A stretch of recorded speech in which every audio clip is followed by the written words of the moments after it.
الحمد لله نحمده ونستعينه ونستغفره ونعوذ بالله من شرور أنفسنا ومن سيئات أعمالنا من يهده الله فلا مضل له ومن يضلل فلا هادي له وأشهد أن لا إله إلا الله وأشهد أن محمدًا عبده ورسوله أما بعد فإن خير الحديث كتاب الله وخير الهدي هدي محمد صلى الله عليه وسلم وشر الأمور محدثاتها وكل محدثة بدعة وكل بدعة ضلالة وكل ضلالة في النار قال الله تعالى في محكم تنزيله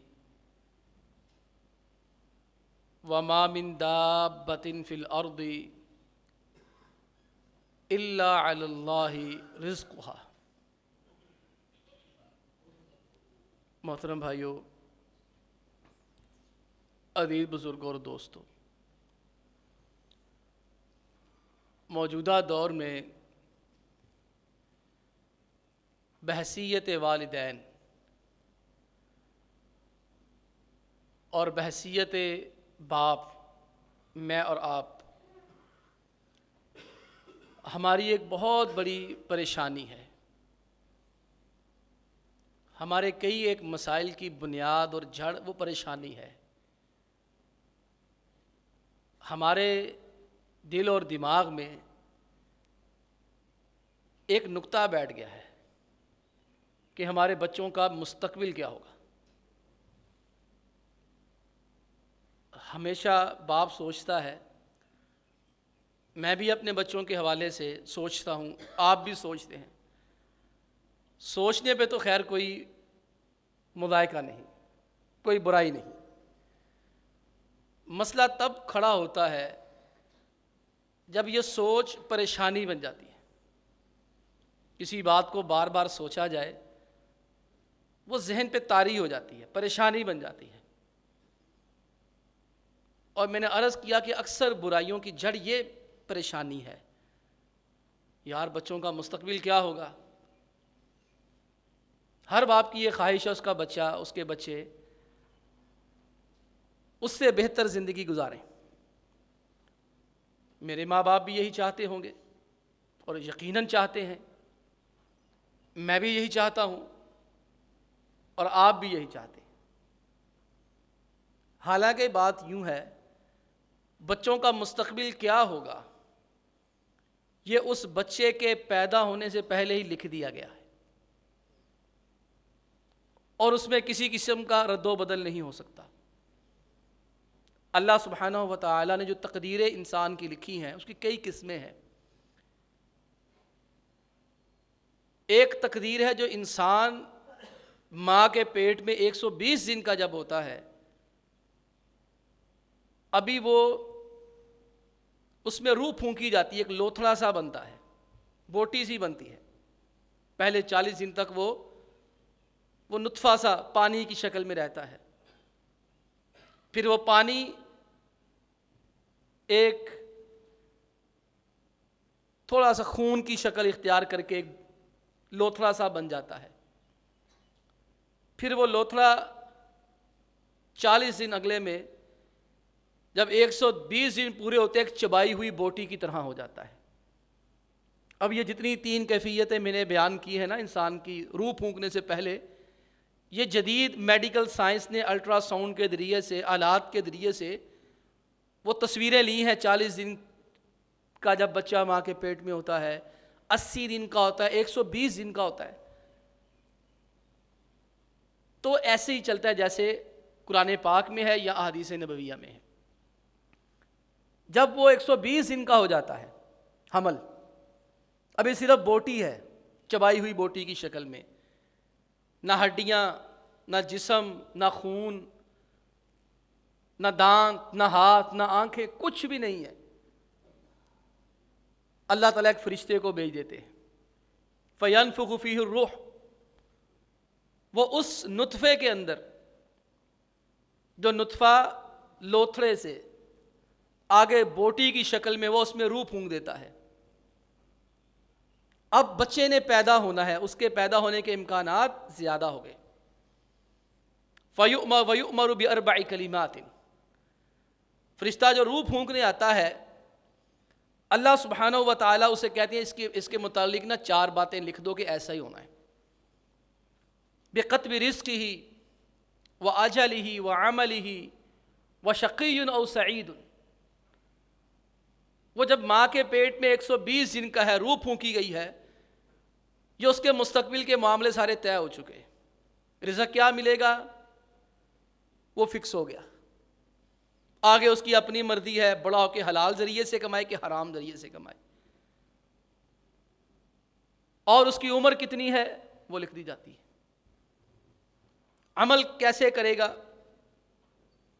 اور عمل کا آخر میں انجام کیا ہونا ہے، جنتی ہے کہ جہنمی ہے، یہ 4 چیزیں ختم ہو جاتی ہیں۔ وَمَا مِن دَابَّةٍ فِي الْأَرْضِ إِلَّا عَلَى اللَّهِ رِزْقُهَا۔ اصل مسئلہ معیشت ہے نا، بچوں کے مستقبل کے حوالے سے اصل مسئلہ رزق کا ہے، معیشت کا ہے، اس کے حوالے سے ہم پریشان ہوتے ہیں۔ اللہ سبحانہ و تعالیٰ فرماتے ہیں جو بھی ذی روح ہے نا، اس کا رزق میرے ذمہ ہے، لیکن ہم بہرحال انسان ہیں، ایمان کا لیول ایک جیسا نہیں رہتا، کبھی ایمان اوپر جا رہا ہے تو قرآن و حدیث سن کے بڑی تسلی اور تسکین سی ہو جاتی ہے، اور اگر ایمان ذرا لو ہو جائے، نیچے آ جائے، تو پھر تسلی تب ہوتی ہے جب دل اور دماغ مانتا ہے۔ بندہ سن تو لیتا ہے، بندہ کہتا ہے ہاں قرآن میں ایسا ہی ہے، حدیث میں ایسا ہی ہے، پر ساڈا نہیں انج ہوندا پیا، پتہ نہیں کہڑے لوگاں نے انج ہوندا ہے۔ یہ اس بندے کے ایمان کی کمزوری کی جانب میں ایک اشارہ ہے، اس کا اللہ پہ توکل اور بھروسہ کچا ہے، کمزور ہے۔ تو بہرحال انسان ہے نا، تو قرآن و سنت کی روشنی میں آج 3 چیزیں بتاؤں گا، اگر ہم سارے وہ اختیار کر لیں تو میں اللہ کی قسم کھا کر کہتا ہوں ہمارے بچوں کا مستقبل بڑا ہی روشن ہوگا، اور ہم سے وہ کہیں زیادہ شاندار زندگی گزاریں گے۔ بھائیو، اگر میں چاہتا ہوں، آپ چاہتے ہیں ہمارے بچے شاندار زندگی گزاریں، برائٹ فیوچر ہو، بہترین زندگی ہو، ہر چیز ان کے پاس ہو، اللہ تعالیٰ ہر خلا جو میری زندگی میں رہ گیا، ہماری زندگی میں رہ گیا، پورا کر دیں، تو پہلا کام یہ کرنا پڑے گا، ہم نے اپنے بچوں کو ایماندار بنانا ہے۔ ایمانداری یاد رکھیں، ایمانداری نہیں ہے بندہ ٹاواں ٹاواں باقی سب سرکاراں نے، ایمانداری کا دعویٰ کرنے والے بڑے ہیں، ماتھے پہ ممبر و محراب نہیں، ممبر بھی پورا بنا ہے ماتھے پہ، پہلی صف کا نمازی ہے، اذانیں بھی دیتا ہے، امام کے پیچھے کھڑا ہوتا ہے، شلوار ٹخنوں سے اونچی ہوتی ہے، 50 سال سے تکبیر اولیٰ نہیں چھوڑی، اذانیں یہ دیتا ہے، چابیاں اس کے پاس ہیں، غلے اس کے پاس ہیں، پوری دنیا اسے سلوٹ کرتی ہے، لیکن اس سے بڑا بے ایمان ہی کوئی نہیں ہے۔ اللہ کے حبیب علیہ السلام نے فرمایا قیامت سے پہلے ایک ہوا چلے گی، لوگوں کے دلوں سے اللہ ایمانداری ختم کر دیں گے۔ فرمایا جیسے ایک چھالا سا ہوتا ہے نا، کہ چھالا نکل آئے نا ہاتھ پہ، اندر پیپ وغیرہ کچھ بھی نہیں ہوتا، لیکن ابرا سا ہوتا ہے، لوگوں کے دلوں پہ اس طرح چھالے کی طرح نا ایمانداری کا ایک بھرم سا قائم ہوگا کہ چھالا ہو نا بڑا سا، آپ اس پہ سوئی ماریں تو اندر سے کچھ بھی نہیں، غبارے پہ سوئی مار دیں، ہوا خارج، ختم، کڑک، اندر سے کیا برآمد ہوا ہے؟ کچھ بھی نہیں۔ تو میں ایسے لوگوں کے دلوں میں نا ایمانداری رہ جائے گی، چھالے ہوں گے، اندر کچھ نہیں ہوگا، بھرم ہوگا کہ بندہ ایماندار ہے۔ فرمایا لوگ ایک دوسرے پہ اعتبار ہی نہیں کریں گے پیسوں کے معاملے میں۔ آپ مجھے بتائیے کس پہ اعتبار کرتے ہیں؟ میں تو کسی پہ نہیں کرتا۔ میں نے تجربات سے سیکھا ہے، ایک چیز یہ بھی سیکھی ہے کہ پیسے کے معاملے میں کسی پہ اعتبار نہیں کرنا، جو مرضی ہے، جتنا مرضی سگا ہے، وہ سامنے آتا ہے تو شیطان وار کھیلتا ہے، داؤ کھیلتا ہے، بعد میں نہ رشتہ رہنا نہ پیسہ رہنا ہے۔ آپ علیہ السلام فرماتے ہیں لوگ ایک دوسرے کے اوپر اعتماد نہیں کریں گے، ڈر کے مارے کاروبار نہیں کریں گے کہ یار میں ایتھے پیسے لاواں کتے میرے پھانسی نہ جان۔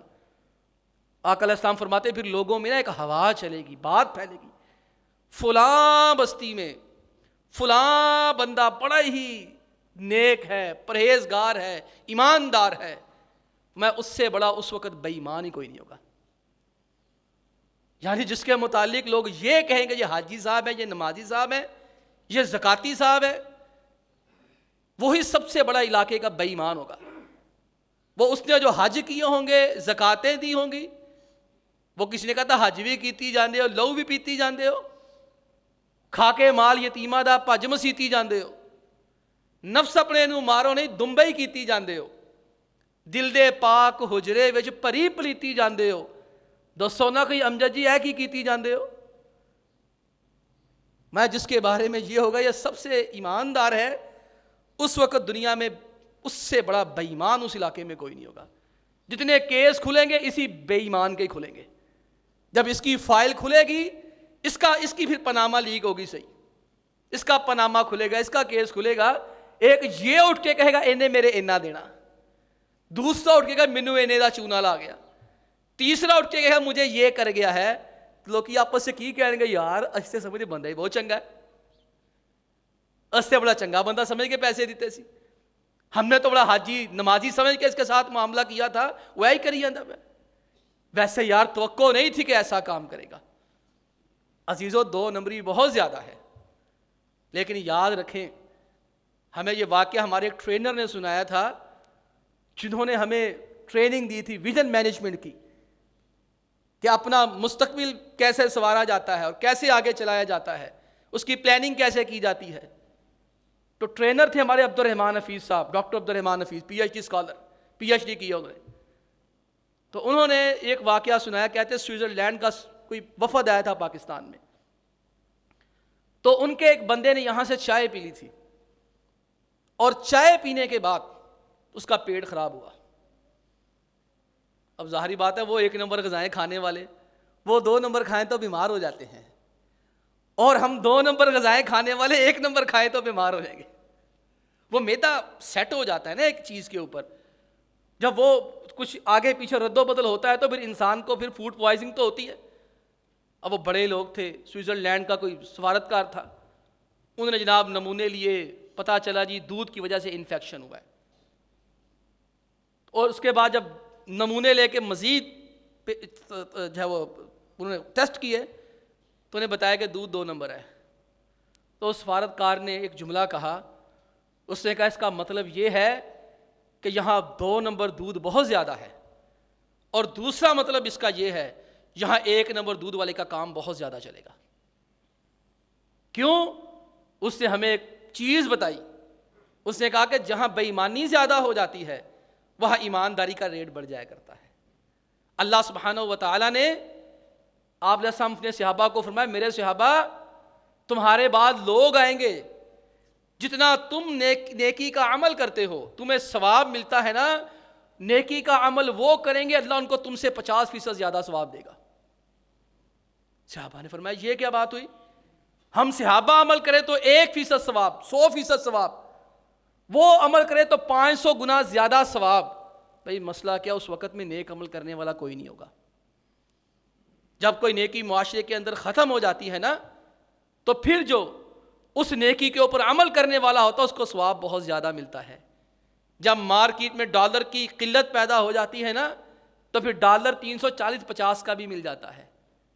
جس چیز کی قلت ہو جائے، شارٹیج ہو جائے، لوگ پھر اس کو ہاتھوں ہاتھ لیتے ہیں۔ آج ہم اپنے بنائیں اپنے بچوں کو ایماندار، ان کو پٹی پڑھائیں، ان کو سکھائیں، ان کو بتائیں کہ بیٹا حالات جیسے مرضی ہو جائے تم نے 2 نمبری نہیں کرنی، کبھی تم نے 1 نمبر ہی رہنا ہے۔ آج دیکھ لیں مارکیٹ میں، آپ جھنگ بازار چلے جائیں، آپ سوتر منڈی چلے جائیں، آپ کارخانہ بازار چلے جائیں، آپ کئی ایک دکانوں پہ چلے جائیں، دودھ والے ہوں گے، جہاں آپ کو پتہ چل جائے کہ یہاں چیز ایک نمبر دیتا ہے، ریٹ پہ بحث نہیں کرتا ہے، مجھے بتائیے آپ آنکھیں بند کر کے چیز لیتے کہ نہیں لیتے؟ وہ بھاؤ تاؤ نہیں کرتے، وہ کہتے بھائی لینی لو، نہیں لینی تو نہ لو۔ یہاں سمن آباد میں ایک بار مجھے دودھ لینے کا اتفاق ہوا، تو گاڑی پہ 2 لوگ آئے، دودھ لے رہا تھا، اس نے ریٹ بتایا، اس کا ریٹ زیادہ ہے 30-40 روپے مارکیٹ سے، اس کا راشن نہیں ختم ہوتا، اس لیے میں نے جانا چھوڑ دیا، وہ روڈ کے باہر تک لائن لگی ہوتی ہے۔ تو میرے سامنے کا واقعہ ہے، ایک بندے نے کہا جی ہمیں 500 لیٹر دودھ چاہیے، نہ کہا لوگ 100 لیٹر 1 لیٹر 2 لیٹر لیتے ہیں، وہاں اتنے لیتے ہیں نا روزانہ، اس نے کہا ہمیں 500 لیٹر دودھ چاہیے، اس نے کہا ٹھیک ہے، ریٹ کتنا ہے؟ اس نے کہا ریٹ یہ ہے، اس نے کہا کم کرو، میں نے کہا پاجی لینا لو، نہیں لینا تو نہ لو، 1 روپیہ نہیں گھٹ ہونا، چیز ایک نمبر ہوئے گی، یہ گارنٹی ہے، تھی 500 چھڑ کے 1000 بھی لیٹر لینا نا، تمہیں ریٹ ہے ہی ملنا جی۔ آپ دیکھ لیں معاشرے میں کتنی ایسی دکانیں ہیں جن کا ریٹ ایک ہے، چیز ایک نمبر ہے۔ آپ مجھے بتائیے، آپ کو کوئی 2 نمبری لگا دے، چونا لگا دے، تو آپ دوبارہ اس کے پاس چیز لینے جائیں گے؟ کبھی نہ جائیں گے۔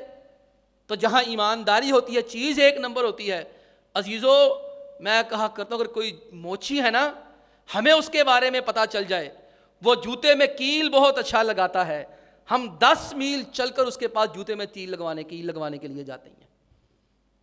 یہ بندہ ایماندار کبھی مار نہیں کھاتا، مشکلیں آ جاتی ہیں، پریشانی آ جاتی ہیں، لیکن اللہ سبحانہ و تعالی اس کی ایمانداری کا صلہ اسے ضرور عنایت کرتے ہیں۔ یہ جناب یوسف علیہ السلام کتنی دیر تک جیل میں رہے؟ وہ اس عورت کی وجہ سے، جھوٹے الزامات کی وجہ سے پہلے جیل میں رہے، پھر اس احسان فراموش کو بتایا خواب کی تعبیر، اور کہا کہ بادشاہ کو جا کے میرا بتانا کہ ایک مظلوم جیل میں قید ہے۔ نہ باہر گیا کیڑا یوسف، احسان فراموش ایسے ہی ہوتے ہیں نا، جب کام ہوتا ہے تو آگے پیچھے، کام نکل جائے تو کون تو میں کون، وہ بھی ایسا احسان فراموش ہی تھا۔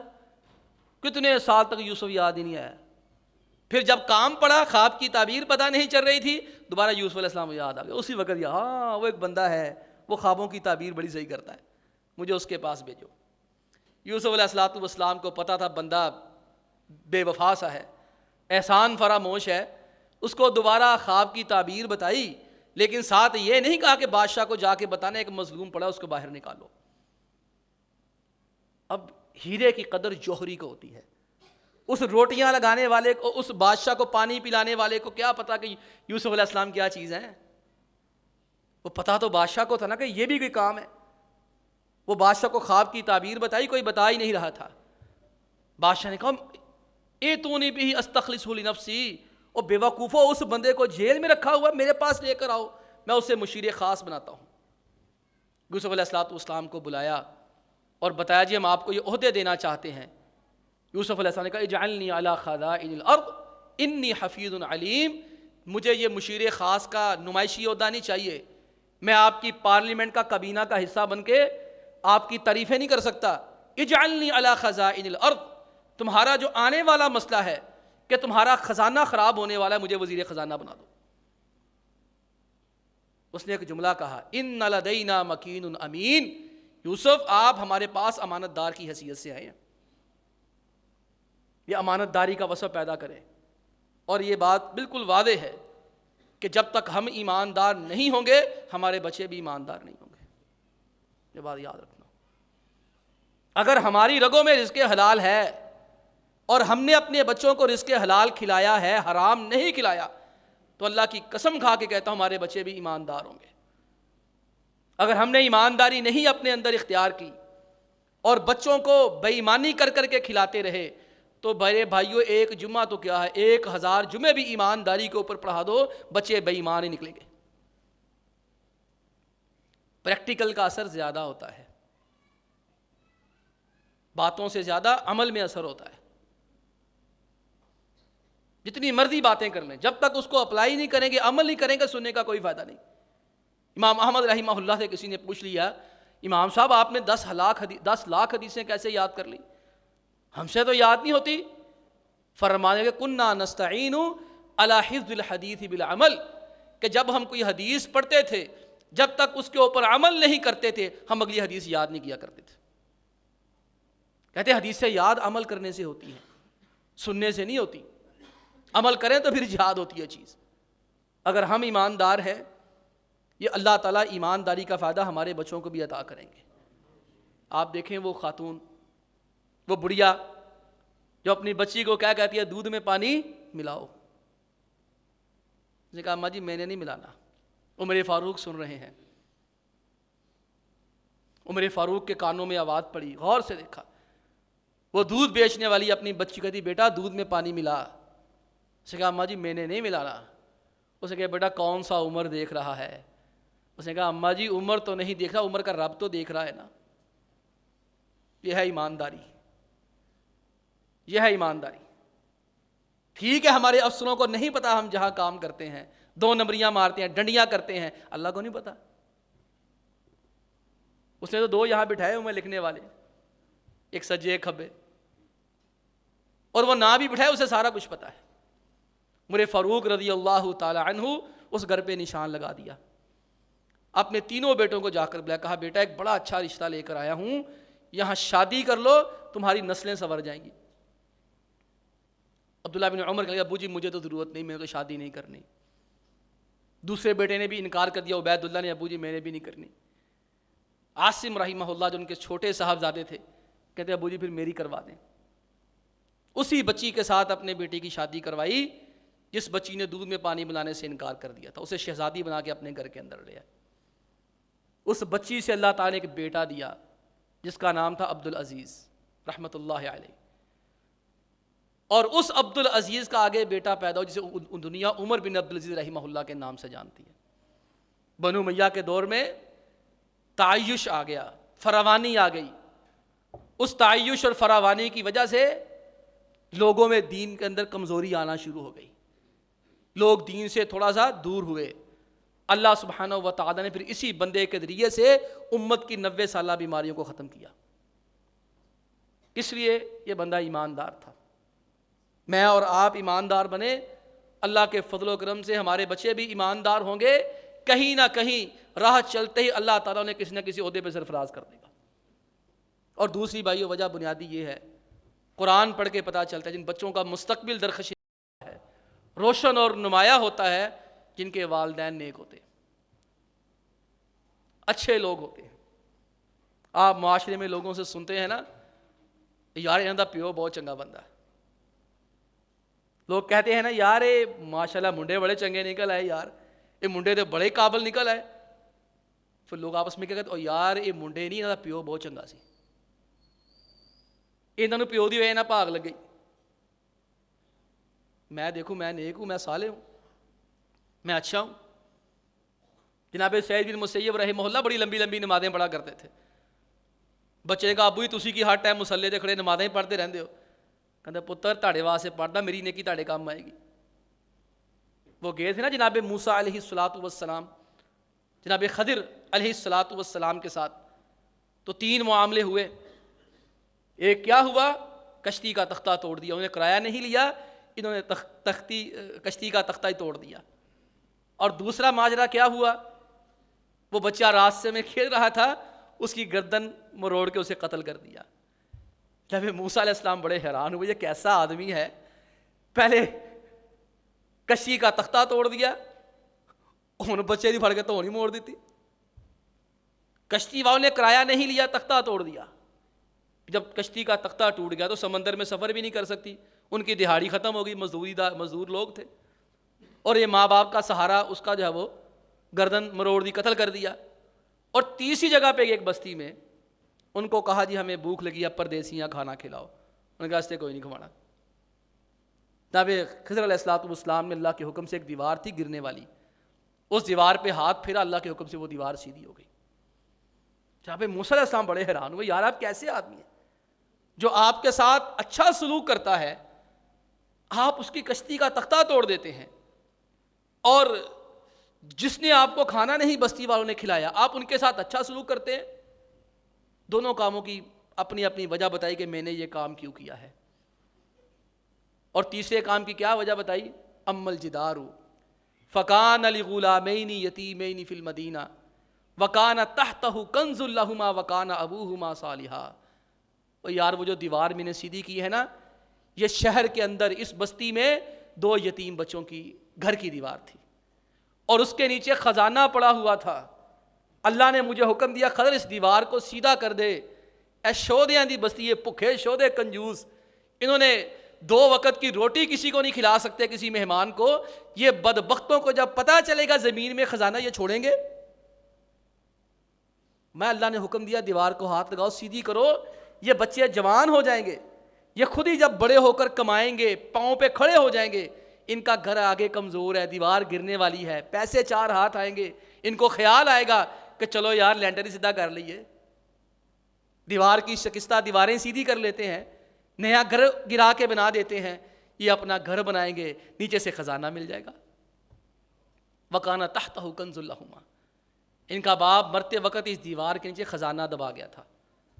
یہ بڑے ہو کے خود ہی بنائیں گے. میں نے فرمایا ایسا کیوں کیا؟ کان ابوہما صالحا، انہاں دا پیو بڑا چنگا بندہ سی.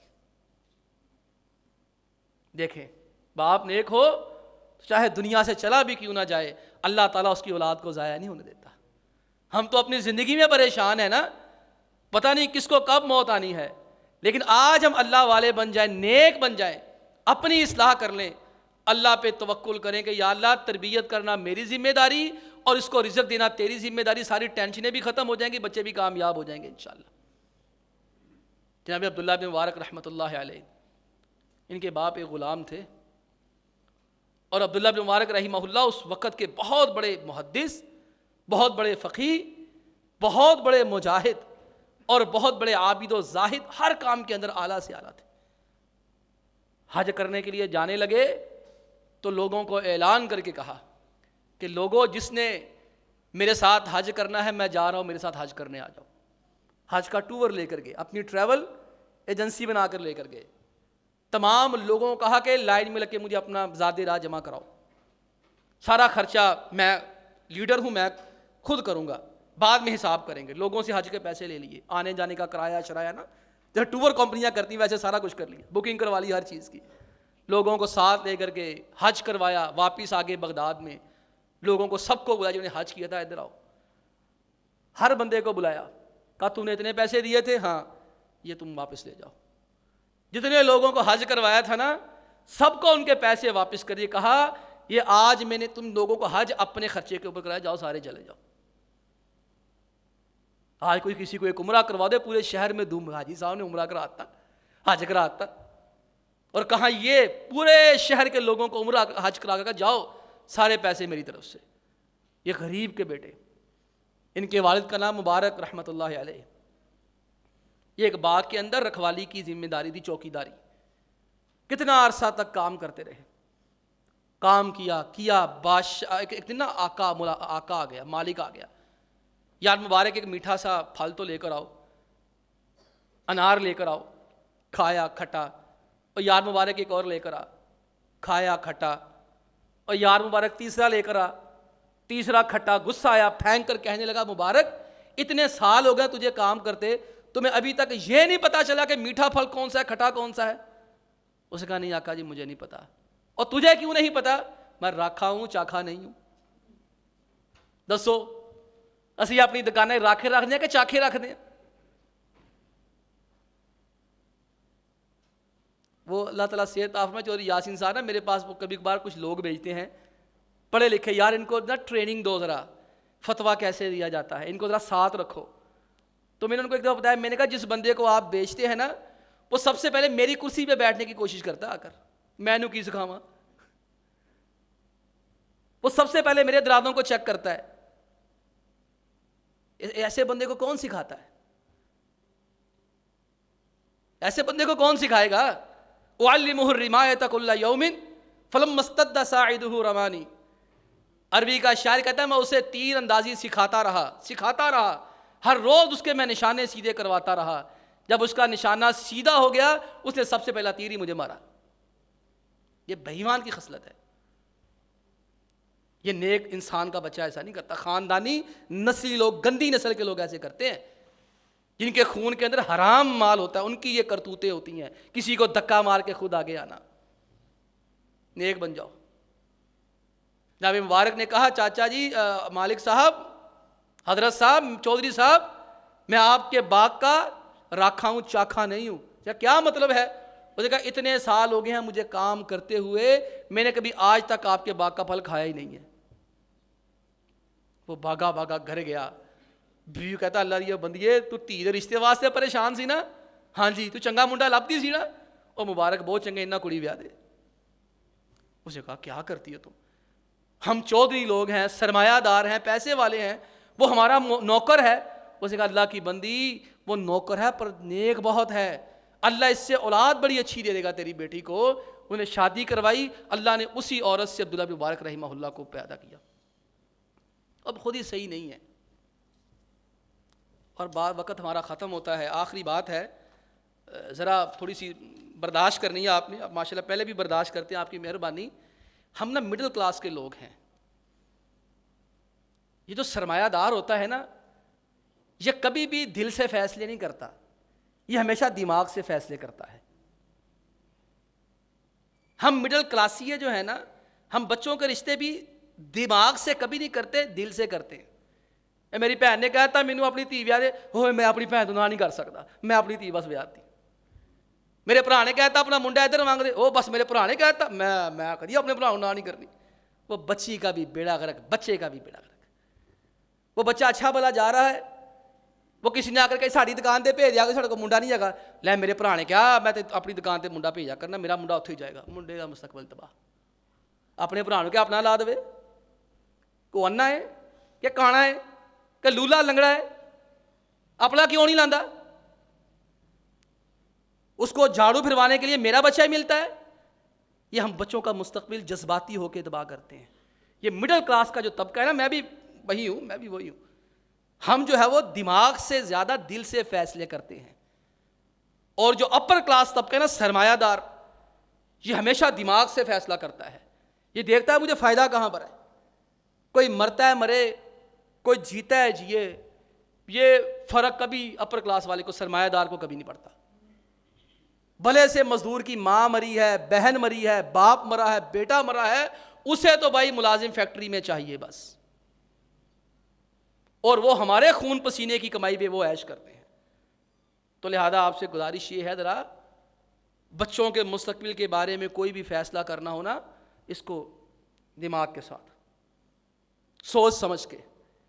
یہ باتیں نا جذباتی ہیں کہ میں ساری عمر یہی رہوں گا، میرا جنازہ، یا میں نے بھی کبھی کہا ہوگا، میں نے بھی کہیں مقامات پہ کہا ہوگا، لیکن نہیں، وقت کے ساتھ ساتھ سیکھا نہیں بھائی، جب مشکل آتی ہے، ضرورت ہوتی ہے، کوئی ساتھ نہیں کھڑا ہوتا، بلکہ جن کے لیے جذبات کا زیادہ اظہار کیا ہوتا ہے نا، وہ فون سننا بند کرے کہ پیسے نہ مانگ لوے، وہ زیادہ پرے ہو جاتے ہیں اس وقت۔ تو ہمیں، مجھے بھی اور آپ کو بھی اپنا فائدہ دیکھنا ہے۔ میں بھی دیکھوں اگر مجھے کوئی اپرچونٹی ملتی ہے، کوئی چانس ملتا ہے، تو میں نے جذبات میں فیصلہ نہیں کرنا، میں نے دیکھنا ہے کہ میرا ذاتی مفاد کس میں ہے، میرے بچوں کا فائدہ کس میں ہے۔ ہاں، اس فائدے کو لیتے ہوئے میں نے دھوکہ نہیں دینا، فراڈ نہیں کرنا، اچھے طریقے سے الوداع کہہ دینا، ٹھیک ہے جی جہاں تک ہمارا ساتھ تھا ہم آپ کے ساتھ چلے ہیں، اب ہمیں ایک بہتر چانس مل گیا ہے، بہتر جگہ مل گئی ہے، یہ وہاں سے مجھے مل رہا ہے، اگر تو آپ مجھے اتنی سہولیات دیتے ہیں ٹھیک ہے، میں آپ کے ساتھ رہتا ہوں، اگر آپ میری یہ ضروریات وہ پوری کر رہے ہیں، آپ نہیں کر سکتے، تو آپ میرے ساتھ بیٹھ کے حساب کتاب کریں سارا، اور یہاں سے ہنسی خوشی ہم رخصت ہوتے ہیں۔ یہ ہے اپر کلاس کی سوچ جو میں نے محسوس کیا ہے، سرمایہ دار کی سوچ۔ اور مڈل کلاسیے کی سوچ کیا ہے، میرے اور آپ جیسے متوسط طبقے کی، نہیں یار وہ بہن ناراض ہو جائے گی، برادری کیا کہے گی، وہ کیا کہے گا، ایسا کیا کہے گا۔ وقت تھوڑا سا 1-2 منٹ، مجھے ایک واقعہ یاد ہے، بڑا تلخ واقعہ ہے۔ کسی جگہ پہ ایک ملازم تھا، تو وہ میرے پاس آیا پہلے، اس نے مجھے کہا کہ آپ مجھے 2000 دے دیں، تو میں نے گھر جانا، میرا بیٹا بڑا بیمار ہے، اتفاقاً میری جیب میں نا پیسے نہیں تھے۔ میں نے کہا یار میرے پاس اتفاقاً جیب میں پیسے نہیں ہیں۔ اس نے میرے بیٹھے بیٹھے اپنے مالک کو فون کیا، جو اللہ نے بے تحاشا دیا ہے، اس نے کہا جی مجھے 2000 روپیہ چاہیے، تو میرے جو ہے وہ بیٹا بڑا بیمار ہے، ہاسپٹل میں ایمرجنسی ہے، آپ مجھے 2000 دے دیں۔ میں نے کہا میرے کو ہے ہی نہیں، تین کتوں دئی ہے، میرے کو تو نہیں ہے گا۔ وہ بیچارہ گیا ہے، تو 2 دن کے بعد میں نے اسے فون کیا، میں نے کہا ہاں بھی بیٹے کا کیا حال ہے، کہا تو وہ مر گیا سی، بیٹا تو میرا فوت ہو گیا تھا۔ تو اور میری طرف سے نا آپ میرے چودھری صاحب کو نا جواب دیا، میں نے یہاں کام ہی نہیں کرنا، میں نے کہا میرا پتر مارے ہی ہے، وہ جذبات میں انسان کہتا ہے، پھر وہ تو آئی تھی، اس نے کہا اس کی وجہ سے میرا بیٹا مرا ہے۔ میں نے ان صاحب کو فون کیا، میں نے کہا دیکھیں آپ کی وجہ سے وہ بیچارہ اتنا دکھ میں ہے، آپ اس کو فون کر دیں، آپ کا ملازم ہے تو اس کا بیٹا تو نہیں آ سکتا، ذرا اس کو پیسے بھیج دیں، تھوڑے سے تسلی کروا دیں۔ وہ کہا لے وہ بتھیرے ملازم میں اسی یہ سوچن لگے جی پھر کاروبار کر لے، میں ماریا رہا منڈا، وہ چھوڑ گیا کام وہاں سے۔ تو یہ اصل میں مڈل کلاسی کی سوچ ہوتی ہے جو میری اور آپ کی ہے کہ ایسا ہو جائے گا ویسا ہو جائے گا۔ ایک بات ہمیشہ، کسی کے آنے جانے سے کوئی فرق نہیں پڑتا، یہ دنیا ہے، لوگ ریپلیس ہوتے ہیں، جگہ بدلتی رہتی ہے، افراد آتے رہتے ہیں۔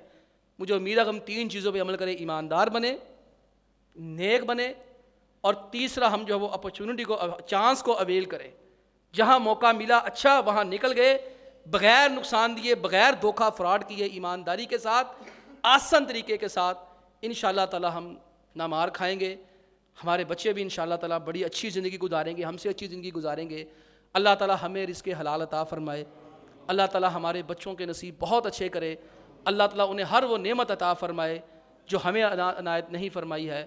وآخر دعوانا ان الحمد للہ رب العالمین۔